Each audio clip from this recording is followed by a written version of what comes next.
Picnic picnic picnic finally আমরা আজকে বেরিয়ে পড়েছি পিকনিকের উদ্দেশ্যে। অনেক দিন ধরে ভাবছিলাম যে আমরা পিকনিক করতে যাব, বাট আমাদের টাইম অ্যাডজাস্ট হচ্ছিল না। ফাইনালি আমরা বেরিয়েই পড়েছি, আর দেখো সবাই সব্বাইয়ের মতো কাজ করতে ব্যস্ত, আর আমি একটু গল্প করছিলাম, মানে ফাঁকি মারছিলাম। কাজ করতে আমার ভাল লাগছিল না, কারণ আমার আজকে ছিল ভীষণ হেক্টিক শিডিউল ছিল, তাই একটু মানে ফাঁকি দিচ্ছিলাম। আর এখানে বাচ্চারা ভীষণভাবে এক্সাইটেড ছিল, আর খিদেও পেয়ে গেছিলো ওদের, কখন রান্না হবে, কখন খাওয়া দাওয়া হবে। আর এখানে এই যে গল্প করছে, আর আমার ভাইপো চলে এসছে জিজ্ঞাসা করতে যে কতক্ষণে হবে পিসিমণি, আমার খুব খিদে পাচ্ছে। তো আমি বললাম, শোনা একটু অপেক্ষা করো, এক্ষুনি হয়ে যাবে।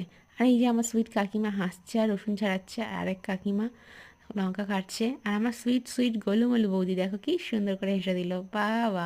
আর বাবলি সোনা দেখো, এটা আমাদের সুইট সুইট বাবলি সোনা।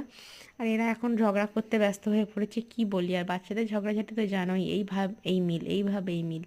আর আমাদের বৌদির একটা রান্নার চ্যানেল আছে, তার জন্য বৌদি ব্লগ বানাচ্ছে, আর আমার কাকিমারা গল্প করতে ব্যস্ত। আর এই যে দেখছি, আবার তোরা ভিডিও বানাচ্ছিস।